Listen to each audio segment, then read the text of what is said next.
Hi all, അസ്സലാമലൈക്കും. Welcome back to Silna's kitchen. ഇന്നത്തെ recipe ഭയങ്കര വെറൈറ്റി ആയിട്ടുള്ള നല്ല ടേസ്റ്റി ആയിട്ടുള്ള ഒരു അടിപൊളി ഈവനിങ് സ്നാക്സിൻ്റെ റെസിപ്പിയാണ്. കുട്ടികൾക്കും വലിയവർക്കൊക്കെ ഒരുപാട് ഇഷ്ടമാവും. നമ്മുടെ വീട്ടിൽ വരുന്ന ഗസ്റ്റുകൾക്കാണെന്നുണ്ടെങ്കിൽ പെട്ടെന്ന് തയ്യാറാക്കി എടുക്കാൻ പറ്റുന്ന ഒരു അടിപൊളി ഐറ്റമാണ്. ചിക്കനോ മുട്ടയോ ബീഫോ ഒക്കെ വെച്ചിട്ട് നമുക്കിത് തയ്യാറാക്കി എടുക്കാം. ഇതൊന്നുമില്ലെങ്കിലും ഭയങ്കര ടേസ്റ്റാണ്. ഞാനിവിടെ ചിക്കൻ വെച്ചിട്ടാണ് ഇത് തയ്യാറാക്കി എടുത്തിട്ടുള്ളത്. ഈ ഒരു പലഹാരത്തിൻ്റെ പുറം ഭാഗം നല്ല ക്രിസ്പിയും അകം നല്ല സോഫ്റ്റ് ആയിട്ടാണ് ഇരിക്കുന്നത്.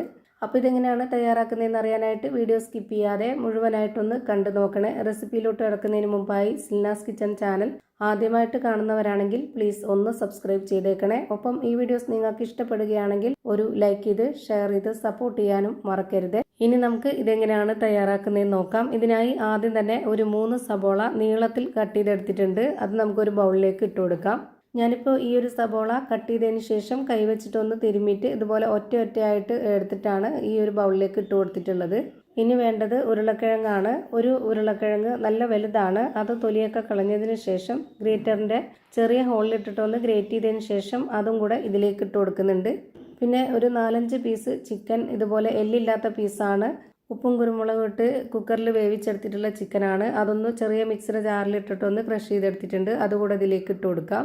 ചിക്കൻ ഇല്ലാന്നുണ്ടെങ്കിൽ മുട്ട പുഴുങ്ങിയത് ഗ്രേറ്റ് ചെയ്തിട്ട് ഇട്ട് കൊടുക്കാം. അതല്ലാന്നുണ്ടെങ്കിൽ ബീഫ് ഉണ്ടെങ്കിൽ ബീഫ് ഇതുപോലെ ചെയ്തിട്ട് കൊടുക്കാം. ഇനി ഇതിലേക്ക് 2 പച്ചമുളകും വറ്റൽമുളകും കുറച്ച് കറിവേപ്പിലയും മല്ലിയിലയും ഇതെല്ലാം പൊടിയായിട്ട് അരിഞ്ഞിട്ട് ഇട്ട് കൊടുക്കാം. എങ്കിലേ നമ്മൾ ഉദ്ദേശിച്ച ആ ഒരു പരുവത്തിൽ ടേസ്റ്റിലൊക്കെ കിട്ടുള്ളൂ.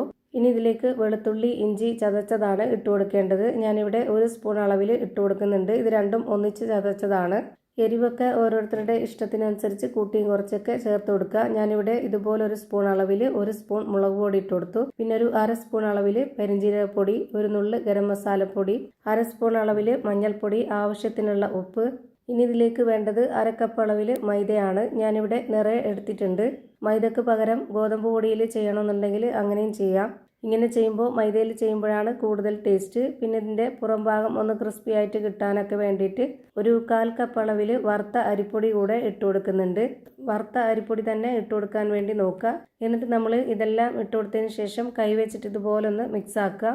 അപ്പോൾ നമുക്ക് ഏകദേശം ഇതിലേക്ക് എത്ര വെള്ളം വേണ്ടി വരും എന്നുള്ളത് മനസ്സിലാവും. ഇനി നമുക്കിതിലേക്ക് വെള്ളം ഒഴിച്ചു കൊടുക്കാം.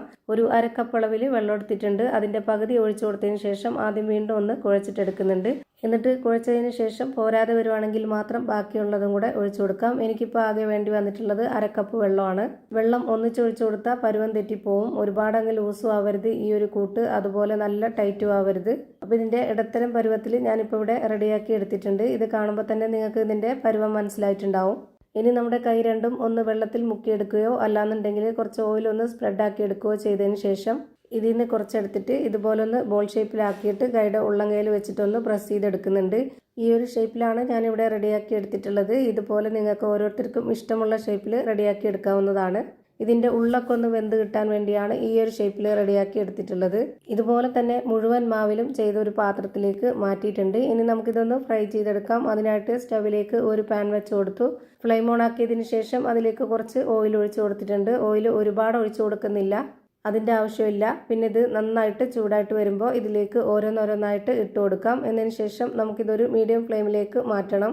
ഫ്ലെയിം കൂടിപ്പോയി കഴിഞ്ഞാൽ പെട്ടെന്ന് കരിഞ്ഞു പോവും പുറം ഭാഗം, അതുപോലെ അകം വെന്ത് കിട്ടുകയില്ല.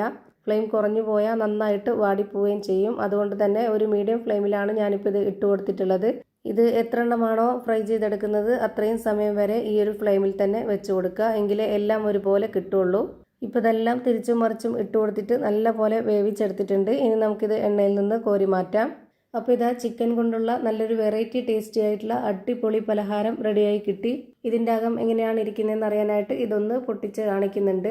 എന്തായാലും ഇതുപോലെ ഒന്ന് ട്രൈ ചെയ്ത് നോക്കണം. എല്ലാവർക്കും ഇഷ്ടമാവും. അപ്പോൾ ഇത്രയേ ഉള്ളൂ ഇന്നത്തെ വീഡിയോ ഇഷ്ടമായാൽ ലൈക്ക് ചെയ്യാനും കമൻറ്റ് ചെയ്യാനും ഷെയർ ചെയ്യാനും മറക്കരുത്.